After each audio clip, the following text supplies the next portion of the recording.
नमस्कार, आप देख रहे हैं सूचना दर्पण न्यूज का खास प्रोग्राम खास मुलाकात। आज हमारे साथ खास मुलाकात की कड़ी में है जल उपभोक्ता संगम मछेरा माइनर के वर्तमान अध्यक्ष श्रीमान मुख्तार अली जी। तो आज बात करेंगे कि मुख्य रूप से यहाँ के किसानों ने जिस प्रकार आपको एक अध्यक्ष पद पर चुना, तो क्या रहे विकास कार्य, किस प्रकार की किसानों को समस्याओं का सामना करना पड़ता है, और आप अब अध्यक्ष बने हैं तो किसानों को क्या सौगातें रहेगी।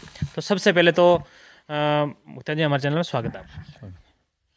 ऐसे सब किसानों के लिए किसान पानी की समस्या थी तो पीछे भी जाते हैं, पानी कम चोरी वाला समस्या है। बाकी क्या है कि नहरों का काम था, साइड में चलने की जगह नहीं थी, तो वो एकदम जंगल कटिंग करवा के बढ़िया रोडें बनी हैं, बढ़िया डोलों का काम हो गया है। अब किसानों की ये समस्या अभी ये चल रही, तो हम भी पीछे बात कर रहे हैं कि परेटी ख़त्म कर रहे हैं। अभी 17 जो रोज़ की चल रही थी परेटी, अब ख़त्म कर रहे हैं कि पानी आगे नहीं है। तो हम भी यही कह रहे हैं किसानों को, पीछे हम भी बात कर रहे हैं, ज़रूर पानी की एक दो पानी आगे पानी दिलवाएंगे किसानों के हित में। और किसान भी हमारे साथ में खड़े रहते हैं। हम कभी कहते हैं पीछे नहर में चलना है, नहर पर चलना है, तो चलते हैं। तो हम आगे उनको थोड़ा बहुत कहते हैं, आगे बोलने की जगह देते हैं, तो किसान भी साथ में चलते हैं और जाके कोई चोरी वालों को पकड़ते हैं, कभी केस हो जाते हैं, कभी क्या है। और अब इस बार पानी वाला तो अब समस्या पीछे से भी थी, 17 रोज़ वाला पानी है, तो उसमें लोग किसान निकल गए। अब तो क्या है, 2 परेटी का काम है। अब किसानों को तो यही है कि 2 परेटी और दे दे, चाहे 17 रोज़ की दे, 7 दिन की दे। तो वो पीछे सरकार बोल रही है अभी कि पानी है नहीं, पानी है नहीं कर रही हैं, तो फिर हम भी पीछे सुनवाई करवा रहे हैं, बात कर रहे हैं, जयन से की, यन से की। वो कह रहे हैं ज़रूर आपको पानी मिलेगा। मुख्तार जी, किसानों ने एक किसान नेता चुना है, युवा को पर विश्वास जताया है। कैसे राजनीति में आने का मुख्य कारण क्या था? राजनीति शुरुआत कैसे हुई? राजनीति शुरुआत ऐसे थी कि हम यहाँ नहर के प्रति काम ज़्यादा करते थे कि किसान कहीं नहर टूट गई या कहीं समस्या है किसानों की तरह, तो हम कभी फ़ोन करते थे तो आगे चले जाते थे। तो इसलिए किसानों ने ना विरोध कि मुख्तियार जी को बना दें अध्यक्ष, तो अपने काम आता है। कभी भी नहर के लिए तो गर्मियों की टाइम नहर बंद हो जाती है आंधी से, तो किसानों को आगे पानी टाइल में जाने की समस्या होती। तब मैंने जेसीबी लगा के कई बार मिट्टियाँ निकलवाई है।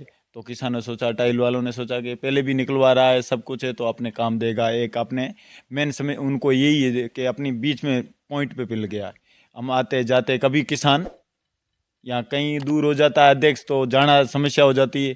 तो पानी के मामले के लिए है, तो कोई काम के लिए पानी की पर्ती की बारी ही है, कभी रात दिन चेंज करवाने कारी क्या करना है, तो आधी रात रे आते हैं, तो हम उनके साथ में जाते हैं, पानी चेंज करवाते हैं, या कोई लफड़ा होता है तो सोल्यूशन निकलवाते हैं, सब चीज़ के लिए।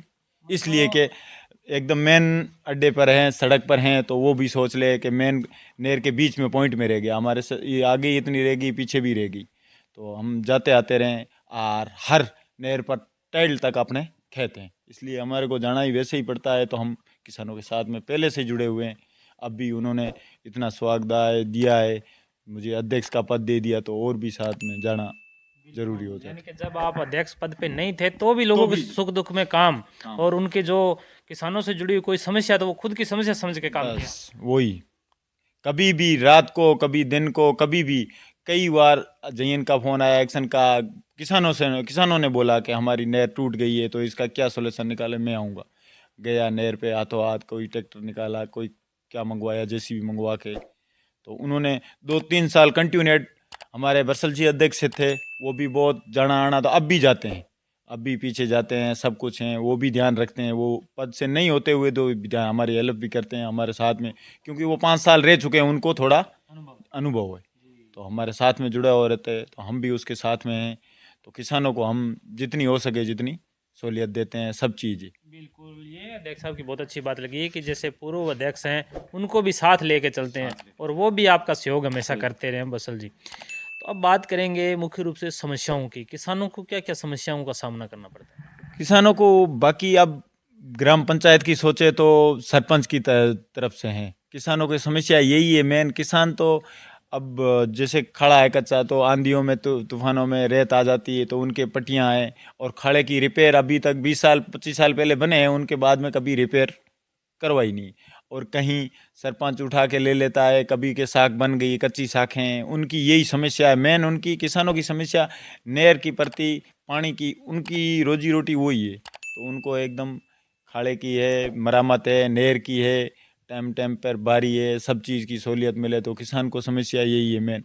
अब पानी की है तो हम कहते हैं तो आज 17 दिन की दो, तो पीछे से हम रिक्वेस्ट करते हैं चाहे कैसे भी किसान, अब फसल मेन पानी की टाइम है, तो अब किसानों को तो मेन ज़रूरत यही है दो पानी की, तो वो कर रहे हैं। हम भी किसान, हमारे पास फ़ोन आता है सुबह सुबह, हर रमेश फ़ोन आता है, तो हम यही कहते हैं पानी आपको मिलेगा, कोशिश कर रहे हैं मिलेगा पानी 17 दिन का, चाहे एक मिले चाहे दो मिले, पानी ज़रूर आपको मिलेगा, फसल ऐसे नष्ट नहीं होने देंगे। मुख्तार जी, कहीं ना कहीं अगर बात करें किसानों की तो परंपरागत खेती पे काफ़ी ध्यान दिया जाता है, लेकिन वर्तमान में अगर बात करें आधुनिक नवाचार, किस प्रकार किसानों को करना चाहिए?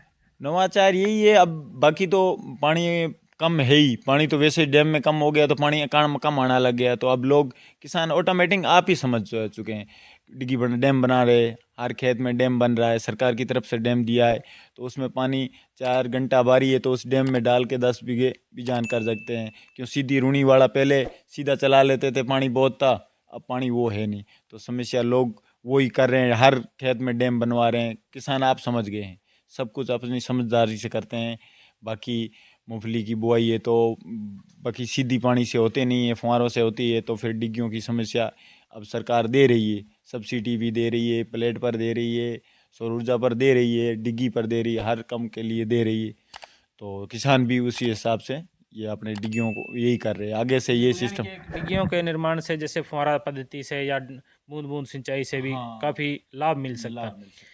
एक बात करेंगे अध्यक्ष साहब की, जैसे खेती के साथ साथ में अगर किसान चाहे तो जैसे पशुपालन वगैरह करके भी अपनी आय बढ़ा सकता है, तो क्या कहना चाहोगे, किसानों को क्या संदेश देना चाहोगे? किसानों को यही देना चाहता हूँ कि खेती पर भी निर्भर ना रहो, यही है कि बाकी करते हैं लोग, यहाँ हमारे यहाँ पशुपालन भी करते हैं, सब कुछ है, अच्छा है, पशुपालन है, कोई मुर्गी पालन कर रहे हैं, कोई क्या कर रहे हैं, बढ़िया है, कहीं कहीं फार्म लगाए हुए हैं यहाँ पे, बढ़िया कर रहे हैं, कोई पौधों वाले कर रहा है, कोई कुछ कर रहा है, तो खाली खेती पर हम भी है ना, तो खेती पर कोई निर्भर नहीं है, खेती कभी पानी सरकार आता है, पानी कभी नहीं आता है, तो साइड भी बिजनेस होना ज़रूरी है, ये तो आप जरूर। युवा हैं, युवाओं के लिए क्या संदेश रहेगा, क्यों वर्तमान में देखा कि युवा नशे की तरफ काफ़ी आकर्षित होता जा रहे हैं, तो युवाओं को क्या संदेश देना चाहोगे? यही नशा तो नहीं हो तो बढ़िया है, यही कह रहे हैं हम, नशा कोई लोग सब युवा, अब सबसे ज़्यादा युवा नशे में हो रहे हैं, हम भी देख रहे हैं स्कूलों में तो कॉलेजों में ये सब खुले रह के नशा करें, उनको अपने शरीर की स्वस्थ देखने चाहता है तो बच के रहे, तो नशे से बढ़िया है, तो हम भी ये कहते हैं, आ आता है लोग को कहते हैं, कोई बच्चा आता है तो कोई लड़कों को बोलते हैं, तो ये बढ़िया है, अपने काम से काम रखो, ज़्यादा हेल्पफुल इधर खर्चा है वह, बाकी नशा में तो ये खर्चा ही होना है, कोई भी करो तो कहीं बैठ गए तो करना है, कोई भी अपने बस हम है ना, तो कोई नशा नहीं है, कोई बात नहीं है, सब चीज़ है, तो उस हिसाब से। तो ये थे हमारे साथ किसान नेता श्रीमान मुख्तियार जी। तो इन्होंने बताया कि किसानों की सबसे बड़ी समस्या तो है सिंचाई पानी को लेके, क्योंकि पानी है वो कहीं ना कहीं जिस प्रकार कमी के कारण किसानों को खेती के अंदर जो नुकसान उठाना पड़ता है, तो इनकी भी हमेशा मांग रहती है कि किसानों से कंधा मिलाकर उनकी समस्या का समाधान करवाना। तो सर, हमारे चैनल में 10 मिनट टाइम देने के लिए बहुत बहुत धन्यवाद। ओके, ठीक, धन्यवाद।